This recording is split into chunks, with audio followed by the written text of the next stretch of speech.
ग्रहण समारोह में बांग्लादेश, श्रीलंका, भूटान, नेपाल और मॉरिशस के टॉप लीडर्स होंगे, लेकिन चीन और पाकिस्तान को एंट्री नहीं मिलेगी। प्राइम मिनिस्टर नरेंद्र मोदी तीसरी दफ़ा ओथ लेंगे as a Indian prime minister और 20 से ज़्यादा कंट्री जी उन्हें जो है विश करने आएंगी, इस पार्टी का जो है हिस्सा बनेगी। कितनी बड़ी बात आप समझते हैं कि उनकी सॉफ्ट पावर कितनी है कि इंडिया के अंदर छोटा इवेंट हो या बड़ा इवेंट हो, जिस कंट्री को बुलाने के लिए एक मामूली और एक छोटा मुल्क 5-5 साल लगा लेता है, वो उनके कभी शादियों में आए होते हैं। आटे च लून बराबर नहीं है, वो पाकिस्तान को किसी भी तरफ से समझते ही नहीं है, चाहे जो मर्जी हो। वो दुनिया की इस टाइम अपने आप में मानते 3rd बड़ी इकोनॉमी बन चुका है इंडिया।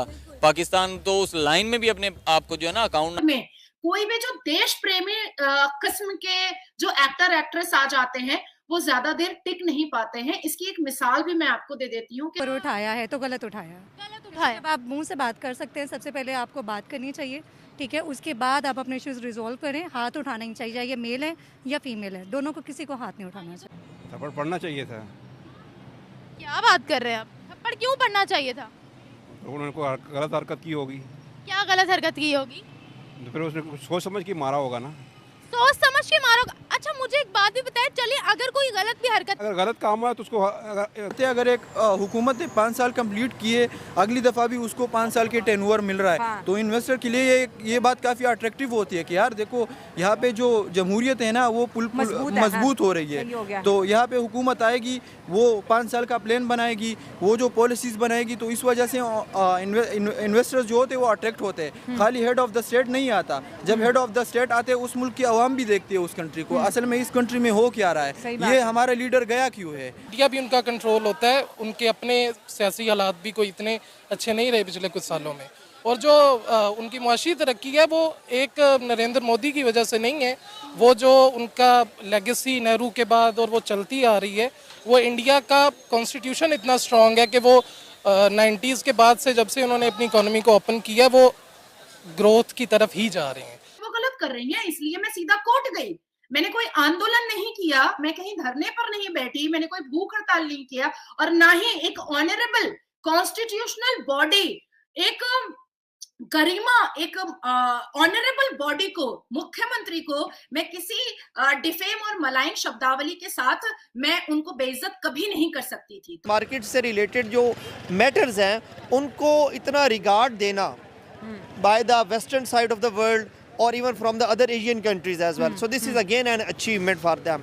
तो मैं इस चीज़ को बड़े एक पॉजिटिव चीज़ पॉइंट ऑफ व्यू से देखता हूँ, और मेरे ख्याल में बीजेपी इस चीज़ के ऊपर बड़ी जो है ना वो खराज तहसीन की मुस्तहिक है कि बार बार आना और 140 करोड़ पे हुकूमत करना वाकई बहुत बड़ी बात है। जिस तरह मैं बस नाम नहीं लेना चाहूँगा, जाना तो चाहिए, लेकिन हमारी इतनी हैसियत नहीं है कि वो हमें जो है ना इतने बड़े इवेंट पे वो इनवाइट करें, क्योंकि पाकिस्तान और इंडिया के साथ जितने भी क्राइसिस चल रहे हैं, देखा जाए तो नरेंद्र मोदी का एक पूरा खिताब है, वो एक जगह खिताब कर रहे थे, बड़ा मशहूर खिताब हुआ था जिसमें उन्होंने कहा था जी वो पाकिस्तान आए थे और किसी की शादी में आए थे, ठीक है, वो बात बगैर वीजा के आए थे, बगैर वीजा छोड़ दे, बगैर किसी इजाजत के आए थे। बगैर वीजा तो बड़ी दूर की बात है, पाकिस्तान की एयरलाइंस में भी अचानक ही इस तरह कोई आपकी वो कहते हैं ना फिजाई हदूद यूज भी नहीं कर सकता, लेकिन वो कहते हैं ना हमारे ताल्लुकात बहुत अच्छे थे, तो तब की बात है। अब देखते हैं ना अब ताल्लुकात कहाँ तक पहुँचते हैं हमारे। हमने हमेशा मुस्लिम लीग नून को जो है वो नरेंद्र मोदी के साथ जोड़ा है।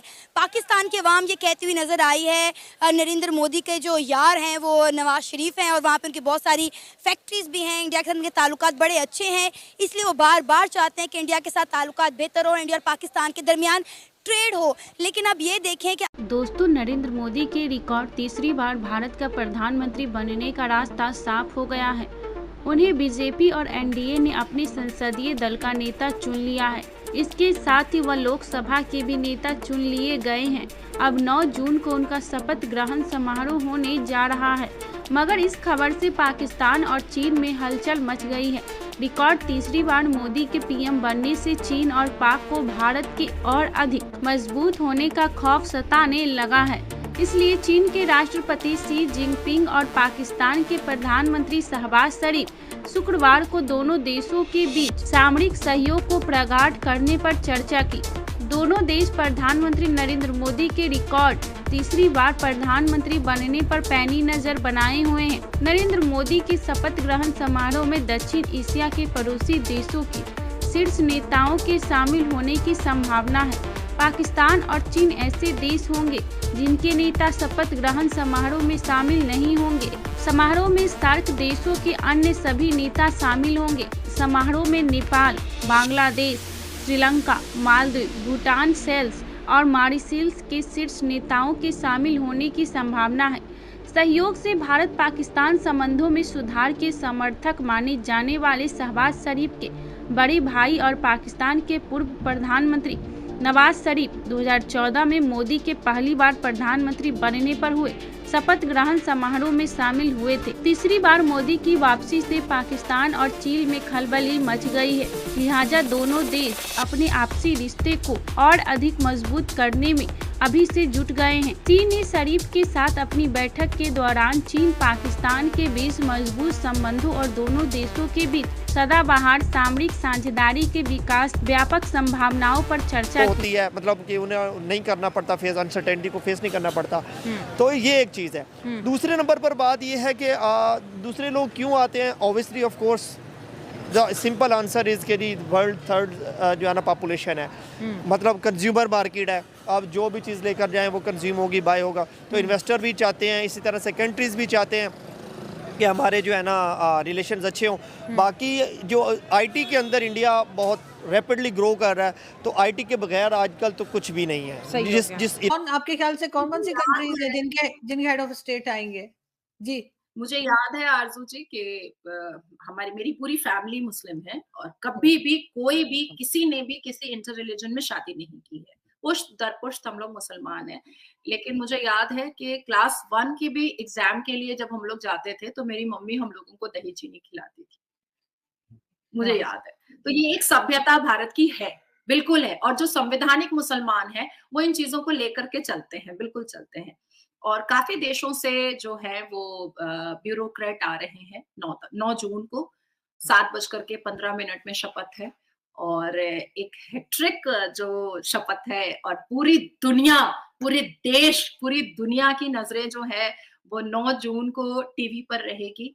और बहुत गर्मी की वजह से इस शपथ समारोह को, क्योंकि खुले मैदान में होगा, बहुत लोग आएंगे, बहुत ब्यूरोक्रेट्स आएंगे, बहुत देश के प्रेसिडेंट आएंगे, बहुत देश के प्राइम मिनिस्टर्स आएंगे, तो और बहुत सारे गेस्ट भी आएंगे। तो इसलिए इसको शाम का वक्त दिया गया है ताकि वेदर थोड़ा अच्छा रहे।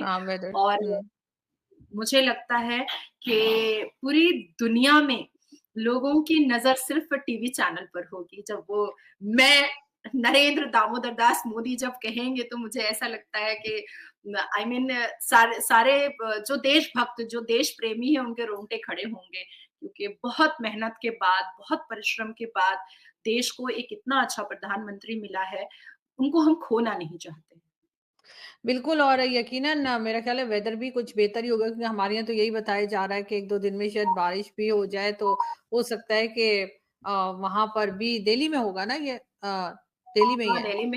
दिल्ली में और दिल्ली में बहुत गर्मी है। आज तो सुबह से जो टीवी चैनल पे, स्टूडियो पे काफी पॉडकास्ट वगैरह थे मेरे, लेकिन गर्मी इतनी बुरी है कि मतलब अभी ऐसा लग रहा है कि मतलब तबीयत खराब हो जाएगी, इतनी गर्मी है। इसीलिए बहुत इवनिंग में ये समारोह रखा गया है। बिल्कुल, यहाँ पर भी ऐसे ही कि बहुत ज्यादा गर्मी है। तो आप इस वक्त दिल्ली में ही हैं, आप भी जाएंगी उस इवेंट में? बिल्कुल। और वहां से डेफिनेटली कोई ना कोई पिक्चर्स और वीडियोस जो है वो आपके सोशल मीडिया पर जो है वो हम इंतजार करेंगे कि देखेंगे क्या होता है। लेकिन पार्लियामेंट जो है उसके बाद कितने टाइम के बाद जो है